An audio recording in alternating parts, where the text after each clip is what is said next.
শেহতীয়া বাংলাদেশৰ পৰিস্থিতিৰ ওপৰত আমি অসমবাসীয়ে যথেষ্ট চিন্তিত।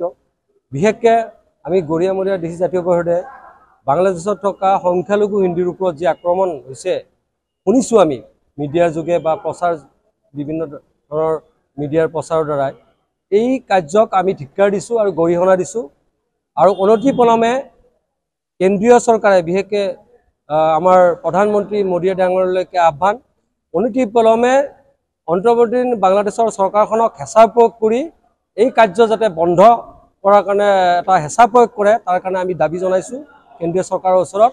আৰু ডিপ্ল'মেটিকভাৱে আলোচনা কৰি তাৰে বাংলাদেশী হিন্দুসকলক সুৰক্ষা, যান মান আৰু মাটি বাৰীৰ সুৰক্ষা দিয়াৰ ব্যৱস্থা কৰাৰ কাৰণে আমি দাবী জনাইছোঁ। 1 2 নম্বৰ কথাটো হ'ল যে সীমান্ত ভালদৰে চিল কৰিব লাগে। এইকাৰণেই সীমান্ত চিল কৰাৰ আমি দাবী জনাইছোঁ, কাৰণ বহুত আগতে এনেকুৱা ইতিহাস আছে যে বাংলাদেশৰ বিভিন্ন ৰাস্তাৰে আহি পেলাই আমাৰ অসমত হুজি বা মৌলবাদী মুছলিমসকলে থিতাপি লৈ বিভিন্ন ধৰণৰ সাম্প্ৰদায়িক পৰিৱেশ বা কুটাঘাতমূলক কাম কাজ কৰাৰ এটা পৰিৱেশ ৰচনা কৰিছে। আগতে ইয়াত আমাৰ পুলিচ প্ৰশাসনে কেইবাবাৰো এৰেষ্ট কৰিছে। গতিকে সেইকাৰণে এক সতৰ্ক দৃষ্টি আমাৰ ৰাজ্য চৰকাৰে, প্ৰশাসনে, পুলিচ প্ৰশাসনে সতৰ্ক দৃষ্টি ৰাখিব লাগে আৰু এই যিটো সীমান্তটো ভালদৰে চিল হোৱাৰ ব্যৱস্থা কৰিব লাগে। 3 নম্বৰ কথাটো হ'ল আটাইতকৈ এই বাংলাদেশৰ ইছ্যুটো লৈ আমাৰ কিছুমান হোৱাটছআপ, ফেচবুকত দেখা পাইছোঁ যে এটা সাম্প্ৰদায়িক পৰিৱেশ এটা ৰচনা কৰাৰ চেষ্টা চলাইছে কিছুমান দুষ্কৃতিকাৰীয়ে।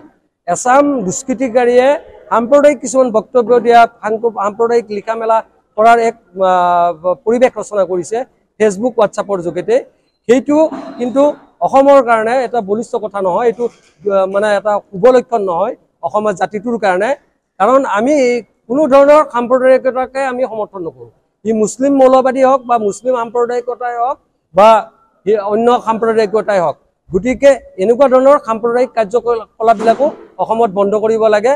অসমীয়া জাতিটো শক্তিশালী কৰিব লাগে। আমি ধৰ্ম বাদ দি পেলাই আমি খিলঞ্জীয়াসকল একগোট হৈ পেলাই অসমক সুৰক্ষা দিয়াৰ ব্যৱস্থা কৰিব লাগে। অসমৰ উন্নয়নৰ কথা চিন্তা কৰিব লাগে। অসমক শান্তিৰ পৰিৱেশ সৃষ্টি কৰিব লাগে, তাত আমি মনোযোগ দিব লাগে। গতিকে সকলোকে আহ্বান, সকলোৱে শান্তি সম্প্ৰীতি মানে গঢ়ি তোলক। ইয়াত যাতে কোনো ধৰণৰ সাম্প্ৰদায়িক শক্তিয়ে, যিকোনো সম্প্ৰদায় হওক, যিকোনো ধৰণৰ সাম্প্ৰদায়িক শক্তিয়ে ইয়াত সুবিধা ল'ব নোৱাৰে, তাৰ কাৰণে সকলো ৰাইজে, অসমীয়া ৰাইজে, সকলো খিলঞ্জীয়া ৰাইজে সতৰ্ক দৃষ্টি ৰাখক। ৰব, আপুনি যে এটা অপৰাধ কৰিবলৈ গৈ আছে, আপুনি জানেনে? এই নাবালিকা গৰাকীক এতিয়াই বিয়াত বহোৱাটো যে এটা অপৰাধ, আপুনি জানেনে? অপৰাধ কেনেকৈ? মোৰ ছোৱালী, মোৰ কথা। তুমি যিয়েই নোকোৱা ভূঞা, 18 বছৰৰ তলৰ যিকোনো কন্যা সন্তানৰ বিয়া দিলেই আইনগতভাৱে এক দণ্ডনীয় অপৰাধ। বিয়া দিয়াজন যিমান দায়ী, বিয়া পতাজনো সমানে দায়ী। এতিয়া তাই পঢ়া শুনা কৰাৰ বয়স, খেলা ধূলা কৰাৰ বয়স। তাইক খেলিবলৈ দিয়ক, পঢ়িবলৈ দিয়ক, আৰু চাব এদিন আপুনি তাইক লৈ গৌৰৱ অনুভৱ কৰিব পাৰিব। এতিয়াই তাইক সংসাৰৰ বোজা দি তাইৰ ভৱিষ্যত জীৱনটো অন্ধকাৰ কৰাৰ অধিকাৰ তোমাৰ জানো আছে? মোৰ ভুল হৈ গ'ল মাজনী, মোক ক্ষমা কৰিবা। শিক্ষা ল'ৰা ছোৱালী উভয়ৰে প্ৰাপ্য আৰু অধিকাৰ।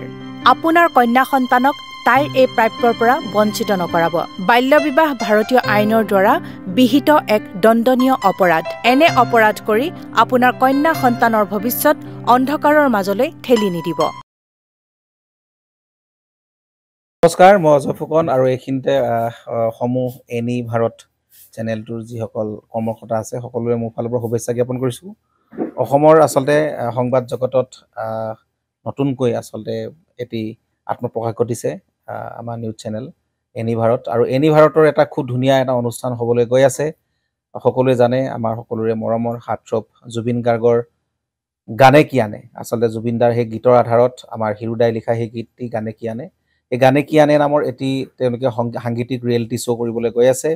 আৰু 15 আগষ্টৰ পৰা গোটেই আৰম্ভ হ'ব। প্ৰথম অডিশ্যন অসমৰ ধেমাজি জিলাত আৰম্ভ কৰিব। গতিকে সমূহ যিসকল প্ৰতিভা আছে, যিসকলে গান ভাল পায়, যিসকলে তেওঁলোকৰ নিজৰ প্ৰতিভা আচলতে দেখুৱাব বিচাৰে, এই ৰিয়েলিটি শ্ব'ত গানে কি আনে এই প্ৰতিযোগিতাত অংশগ্ৰহণ কৰক আৰু খুব ধুনীয়া আপোনালোকে সুবৰ্ণ সুযোগ লাভ কৰিব। লগতে ইয়াতে পুৰস্কাৰ আছেই, বিভিন্ন ধৰণৰ উপহাৰো আপোনালোকে লাভ কৰিব।